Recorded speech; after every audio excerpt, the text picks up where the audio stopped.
My name is Nismo Nick, and that is an R33 GTR. Let's take a peek at it.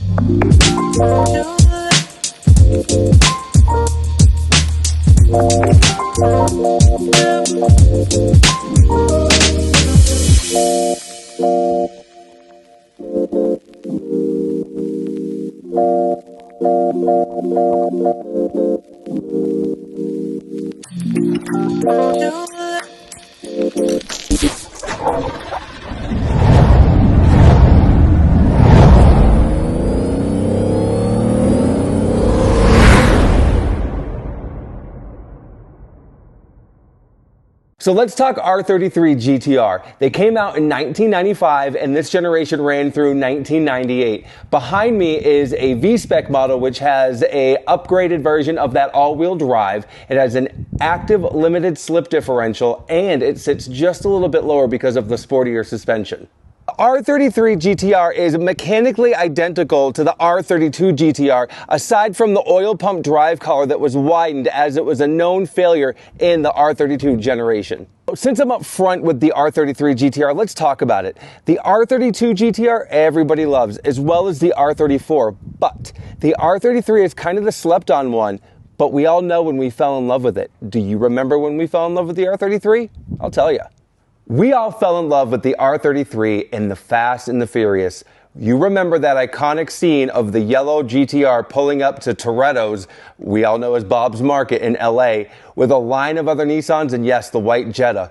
But that's when I really first took notice of how cool the R33 GTR really was, especially with that livery. Now, after filming an R32 GTR recently, one thing about the R33 that I noticed is the size. It does feel like a bigger car, and I'm going to be honest, I do prefer the size of the R32.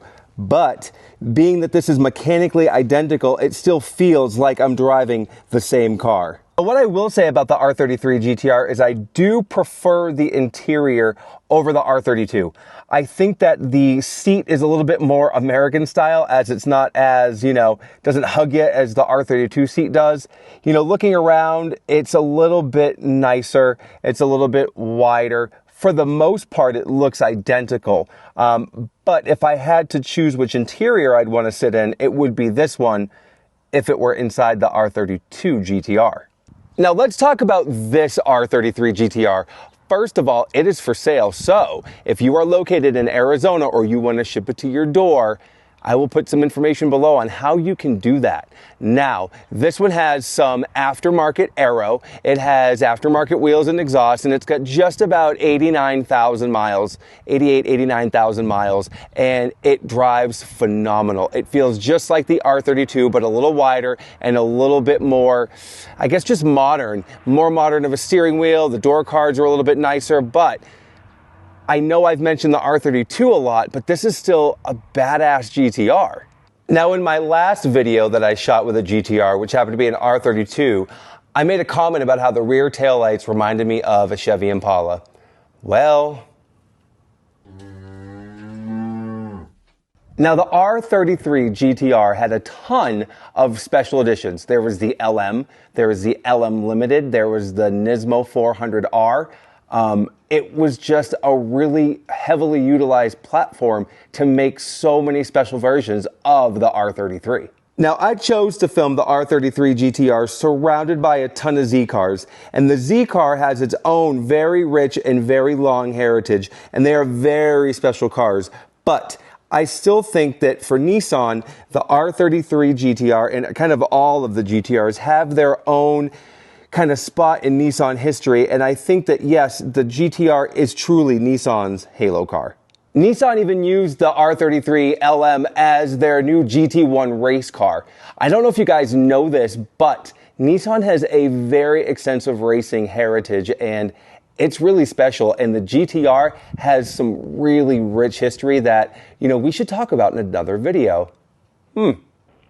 I will tell you, I love the styling of the R33 GTR, especially especially this carbon fiber hood that's been painted to kind of fade in and out from the silver to the carbon. And I will tell you, it is a truly, truly super cool detail.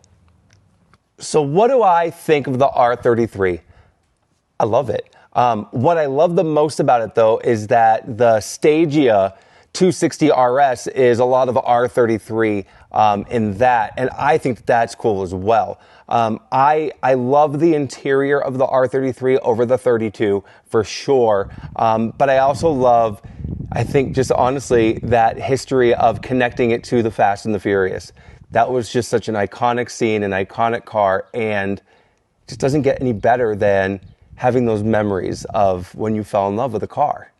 Now remember, this one is for sale. It's located in the Phoenix area, and if you are interested in a pretty awesome R33 GTR, look below. I will put some information on how to get a hold of the owner of this car, but make sure you like and subscribe because you just never know what I'm going to film next. And R34 GTR, I think it's time.